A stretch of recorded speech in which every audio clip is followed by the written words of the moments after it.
An Abdullah bin Umar radhiyallahu taala anhu maqal, diriwayatkan dari Abdullah bin Umar, beliau berkata, qala Rasulullah sallallahu alaihi wasallam, Rasulullah bersabda, ar-rahimuna yarhamuhumur rahman. Orang-orang yang belas kasih, yang mengasihi, akan dikasihi oleh Allah Subhanahu wa taala yang Maha Pengasih. Irhamu man fil ardi yarhamkum man fis sama. Kasih sayangilah orang yang ada di bumi ini, yarhamkum man fis sama, niscaya makhluk Allah yang ada di langit akan mengasihi kalian. Ini adalah sabda Nabi. Kemudian ada cerita al-khabar bitamamihi, ada sebuah kisah, wa fi muwafaqati hadzal hadis hikayatun an Umar radhiyallahu taala anhu. Ada kisah yang direkam dari Sayyidina Umar, kana yamshi fi sakil Madinah fara'a sabiyan. Sayyidina Umar suatu ketika sedang jalan-jalan melewati jalan raya kota. Di sana Sayyidina Umar melihat anak kecil yang megang burung pipit, burung emprit,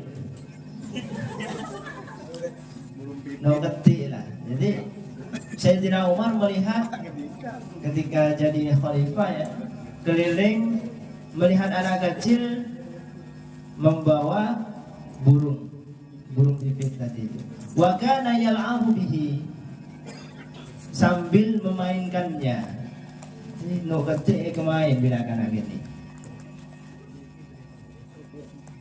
Farahima Umar dzalika al-usfura fashtarahu min as-sabi fa'ataqahu. Kemudian Sayyidina Umar pun merasa kasihan dengan burung itu. Jadi menurut ketik kemana? Neser. Sayyidina Umar kasihan, kemudian Sayyidina Umar beli burung itu dari anak kecil.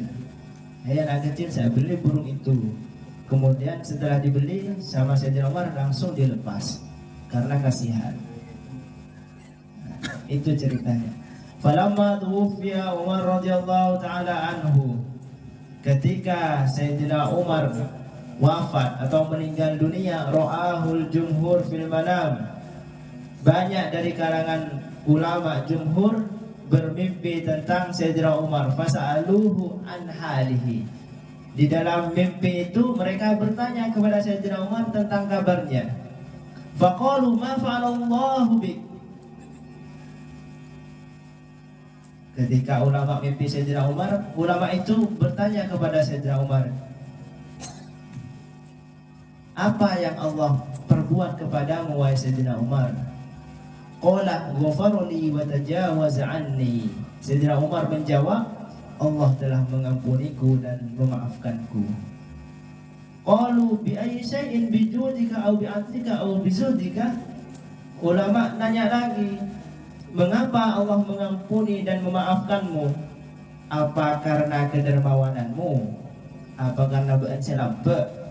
Atau karena sifat adilmu, atau karena sifat zuhudmu?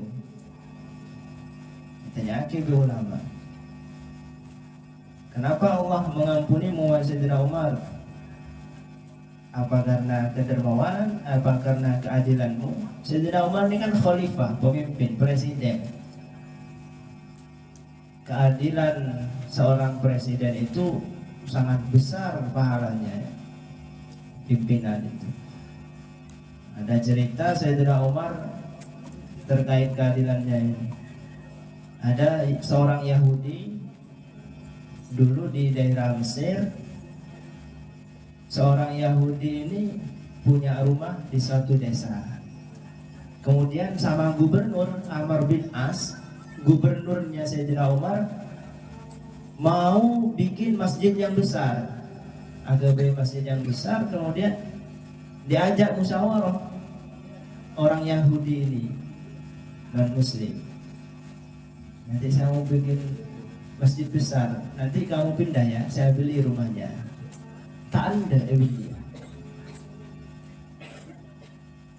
Ngomong baik-baik tetap tak ada, karena ini adalah gubernur, punya apa ya, punya kekuatan, kekuasaan. Wes gusur aja ke masjid, tak apa-apa gusur gitu. Itu Gubernur Amr bin As. Kemudian karena merasa tidak adil, seorang Yahudi ini melapor kepada presidennya, khalifahnya. Siapa? Sayyidina Umar. Yahudi ini awalnya tidak tahu siapa presidennya. Nanya-nanya. Kalau gubernurnya cek tega lah, apa boleh presiden ada ki? Awalnya mikir ngaji lah. Kantor gubernur cek raja. Apa boleh ada ki kantor presiden cek raja. Wes berangkat nyari Sayyidina Umar khalifah atau presiden untuk laporan itu, karena kayak tadi merasa dizalimi. Ternyata ketemu sama Sayyidina Umar dan nanya, siapa presiden atau khalifah? Sayyidina Umar, apakah kamu tahu sekarang ada di mana? Iya, saya sendiri. Dia pun saya jawab. Sayyidina Umar waktu itu ada di rumah kecil dan pakaiannya seperti orang biasa, tanya presiden.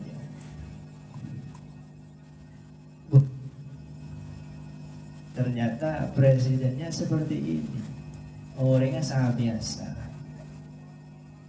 Kemudian langsung cerita beliau, orang Yahudi ini cerita kepada Sayyidina Umar, gini. Sayyidina Umar tidak banyak ngomong, cuma ngambil tulang unta, kemudian digaris tulang itu pakai pedangnya, seret, kasih ke gubernurnya Amr bin As. Sudah cukup. Ketika dikasih ke gubernur, Amr bin As langsung ngetek, ngabes tolak sekuensi yang diberikan. Menunjukkan apa? Saya ngajak ben seromban. Pola nanti kekuasaan, cek ben seromban. Isyaratnya kayak gitu. Mun ben tak adil. Saya nggak peloro sebingko, pak adil lah, angku itang pedang. Itu isyaratnya. Sayyidina Umar itu kan terkenal tegas, orang yang paling ditakuti bahkan oleh setan. Bahkan menedun labang itu oleh Umar bin Khattab, atau itu Sayyidina Umar anak oleh setan tawasul. Di situ keadilan Sayyidina Umar. Membela siapa? Yang bukan Islam dibela oleh Sayyidina Umar. Sebagai pimpinan, kalau memang jelas tidak adil, dibela. Itu keadilan beliau. Dan banyak cerita tentang keadilan beliau, kezuhudan beliau, mulai dari pakaian kayak tadi. Kembali ke cerita tadi, ulama yang tadi mimpi nanya Sayyidina Umar, kenapa Allah mengampunmu sehingga kamu masuk surga? Apa karena kedermawananmu, apa karena keadilanmu, atau karena zuhudmu?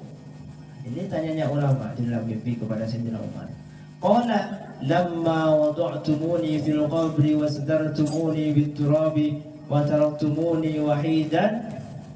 Sayyidina Umar menjawab, ketika kalian telah meletakkanku di dalam kuburan, kemudian menutupiku dengan tanah dan meninggalkanku sendirian, fadakhala alayya malakani mahibani tara aqli warta'adat mafasili min haibatihima.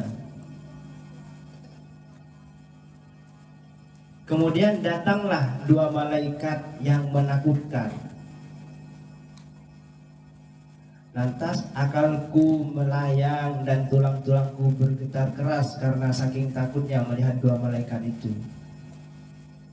Katanya Sayyidina Umar, cerita dalam kuburnya. Wa akhadhani wa ajlasani wa awrada ayyas'alani.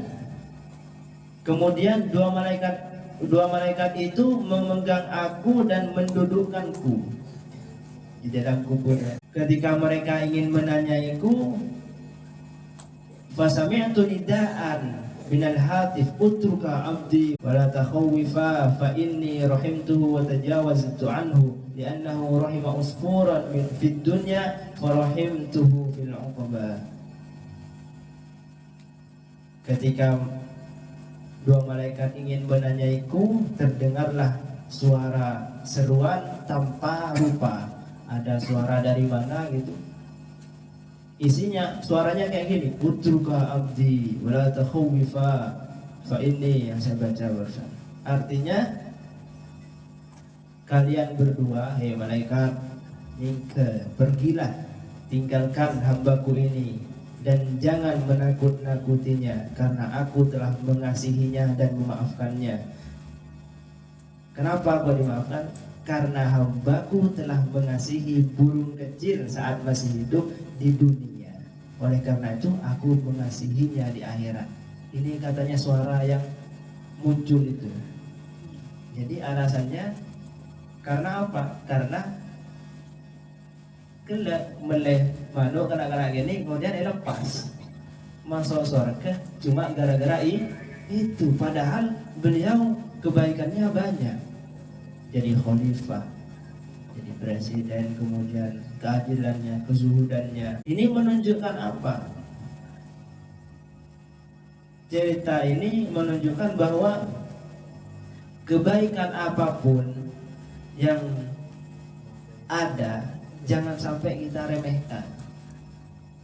Sekecil apapun kebaikan itu, jangan kita remehkan. Siapa tahu kebaikan yang kecil itu membuat kita masuk surga.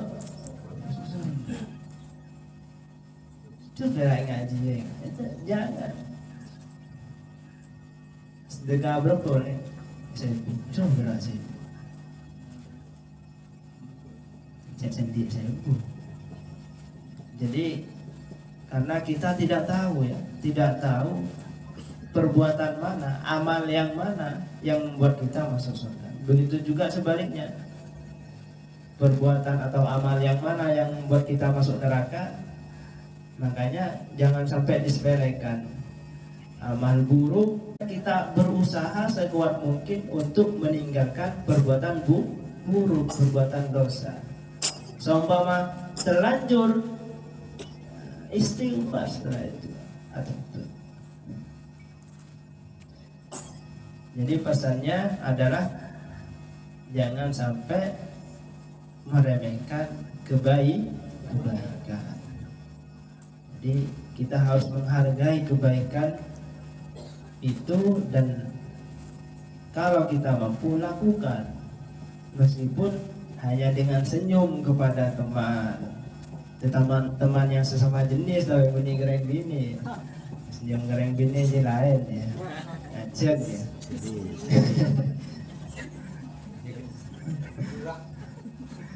Nah, kemudian menyingkirkan bebatuan yang ada di tengah jalan, segala gangguan, oleh orang tak labu. Itu kan kebaikan-kebaikan yang sebenarnya remeh, tapi siapa tahu itu yang buat kita masuk surga. Sayyidina Umar ini atanya berujung, atanya banyak perbuatan-perbuatan yang bagus. Berujung ngecek mantap, ibu ada puasa, tak ada saya lopot. Tapi masuk surga berikan haji ya. Cuma karena manuk, saya ngubur manuk lagi ya, yocor.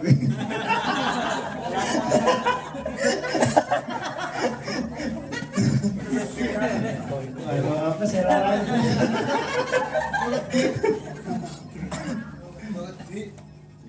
Jadi pesannya bukan itu sebenarnya.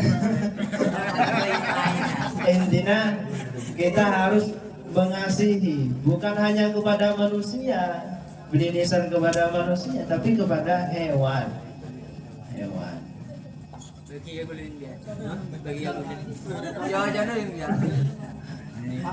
Berbelas kasih kepada manusia.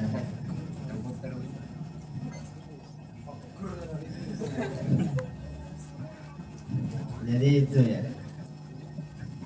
Yang paling berbelas kasih itu kalaupun Ebos Abbas ternyata kiai aja.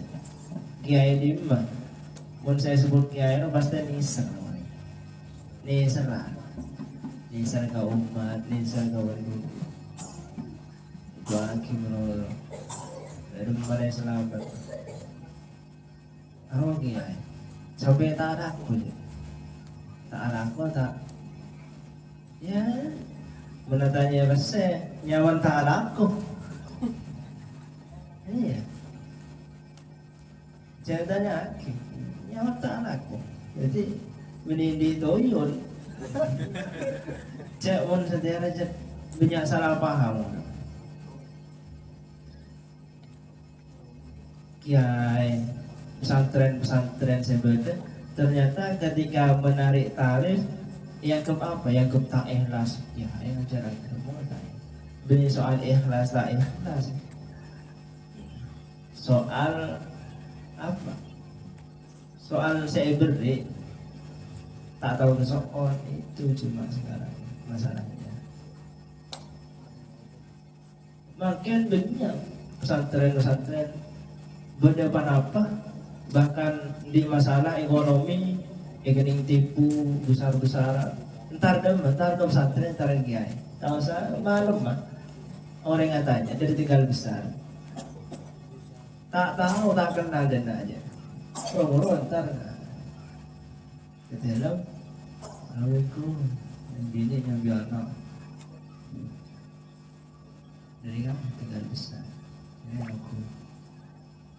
Nyari yang saya pertama ini saya yakin. Habib Mudarris nanti siapa jadi terus Gus Mudarris ya sabar aja boy.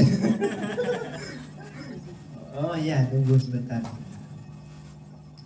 benar ternyata tak tahu bisa tahu ke Dena tahu ke Abah ternyata di masalah tipu puluhan juta. Entah kena merah hijau bes. Tak kena. Entah kena merah hijau bes. Ini tak mikir. Kiai letak anakku. Dan pesantren bilang apa?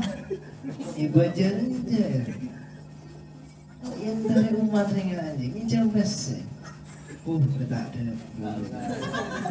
Temanganku salah orang biar menjauh menikah ke Hausan ya bisa. Namun beda tarangnya bagi.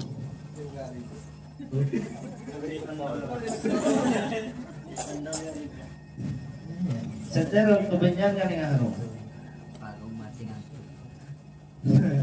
Tak sadar. Repot. Umat saudara. Jadi kesimpulannya kita harus saling mengasihi kepada sesama bahkan kepada hewan dan jangan sampai meremehkan perbuatan baik meskipun itu sedikit dan kecil jangan sampai kita remehkan. Wallahu a'lam bishawab. Semoga bermanfaat. Al-Fatihah. Ya,